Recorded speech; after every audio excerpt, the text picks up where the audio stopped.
Have you ever trusted someone so completely, so deeply, that you truly believed nothing could ever shake the bond you shared? I did.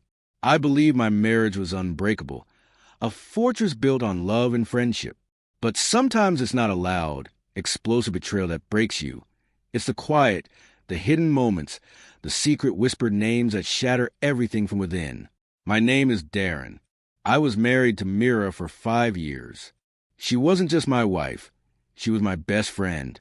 We laughed together, shared late-night conversations, and built silly little traditions that made us feel like a team, invincible and forever. I truly believe we were in it for life. That Tuesday evening began just like any other. We were both exhausted. I came home from work expecting a warm meal and some peace, but something felt off. Mira kept avoiding my gaze, her phone buzzing twice. Twice she ignored it. Then she finally looked at me and said, "Darren, I need to talk to you." Just 6 words, but they hit me like a sledgehammer. "What's wrong?" I asked, trying not to let the fear show in my voice. "It's about Lucien," she said quietly. Lucien, her ex-husband, a name I hadn't heard in years. Mira never spoke of him, not once since we got married. But I knew who he was, the polished, wealthy businessman who once treated her like a trophy. When we first started dating, she told me their relationship was cold, pressured, and eventually fell apart. So why was his name surfacing now? What about him? I asked, keeping my voice steady. She hesitated, eyes clouded.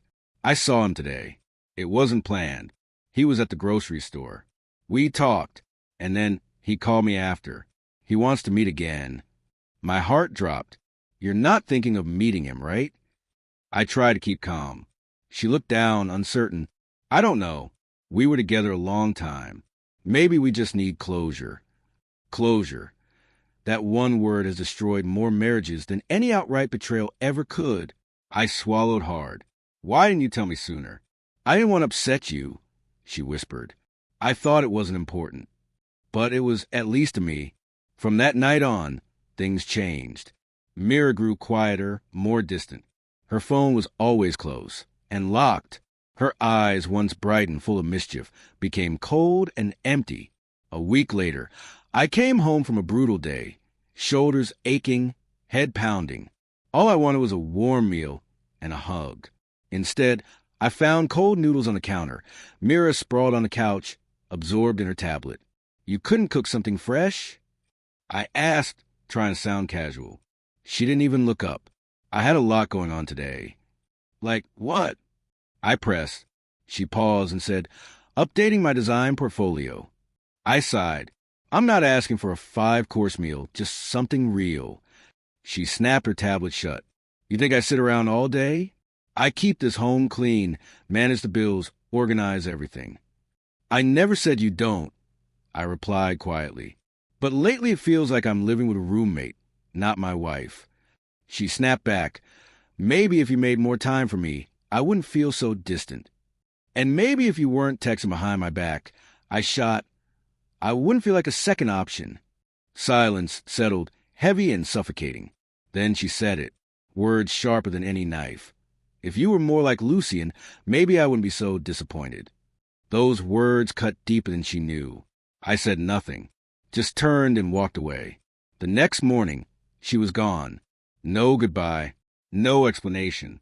Just a short note on the counter. I need space. I'll be staying with Laura for a few days. Please don't call me. I stared at those words for what felt like hours. I called her once, straight to voicemail. For 3 days, nothing. Then something happened that pushed me over the edge. My co-worker, Elio, pulled me aside one afternoon, looking uneasy. Darren, I don't want to start trouble, but I saw Mira 2 nights ago. She was at that rooftop lounge downtown with a man. They were laughing. They left together. My throat went dry. Was it Lucien? Elio hesitated. I think so. He looked rich. Tall. Slick back hair. Expensive watch. It had to be him. That night, I couldn't sleep. I kept picturing them together, their laughter echoing in my mind, feeling the past they once had burning inside me like acid. I needed answers, not guesses, not silence. I made a choice. I hired a private investigator. I gave him a photo, Lucien's name, their old address, and told him to follow her. I had to know the truth. Sometimes the truth doesn't set you free. Sometimes it burns your whole life down. 5 days since Mira left. 5 days of silence. 5 days of wondering if the woman I married had already become a stranger. Then the call came. The investigator's voice was heavy with hesitation. "Mr. Darren, do you have a seat?" My heart pounded. "Tell me." He took a breath. "Your wife was with Lucien 2 nights ago. They had dinner at a quiet, expensive restaurant outside the city. Afterward, they went to his apartment. They stayed there for hours. I felt sick. We have photos. There's more than just dinner. I'm sorry." He sent the pictures. Each one stabbed me deeper than the last. Her smile, his hand on her waist, the kiss outside his building, their arms wrapped around each other like nothing else mattered. I stared, willing them to be lies, but they screamed the truth I didn't want to see. Mira had chosen. Again, my mind raced. Maybe it was a mistake. Maybe it wasn't what it looked like. But deep down I knew some lines, once crossed, can never be uncrossed. The next morning, I printed the photos, placed them in a folder, and drove straight to Laura's, Mira's cousin. She opened the door, surprised. "Darren, is everything okay?" "Where is she?" I asked, cold but calm. Mira walked in, face unreadable. "What's going on?" she asked. I didn't say a word. I pulled out the folder, spread the photos on the table. Her face drained of color. "I didn't mean for it to go that far," she whispered. I looked into her eyes. "You went to him, Mira. You kissed him. You lied to me." "I was confused," she said, tears rising. "I didn't know what I was doing." "Yes, you did," I said, voice hardening. "You knew exactly what you were doing. You just didn't care about what it would do to me." She reached for my hand. I stepped back. "You said you needed space. You say it wasn't about him, but you ran into his arms the moment I looked away." Tears spilled from her eyes. "Please, Darren, don't leave me," she begged. But I was already gone. I walked out that door and didn't look back. That night, I called my lawyer. By morning, the divorce papers were ready. The next day, I delivered them to her. She didn't argue. She just stood there, holding the envelope, hands trembling. "I never wanted to lose you," she said. "Well, maybe you shouldn't have gone back to someone who already broke you once," I replied.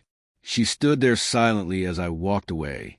In the weeks that followed, I focused on myself. I rediscovered old hobbies, reconnected with friends I hadn't spoken to in years, even started therapy, not to fix what was broken, but to understand how I missed the signs. Just when I started breathing freely again, she showed up one rainy afternoon, soaked to the bone, hair a mess, eyes red. "Can we talk?" she asked. I didn't move. "I made the worst mistake of my life," she said.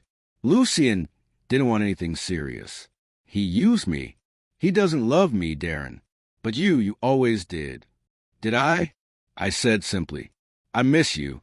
I miss us," she cried. There was a time I would have taken her back right then.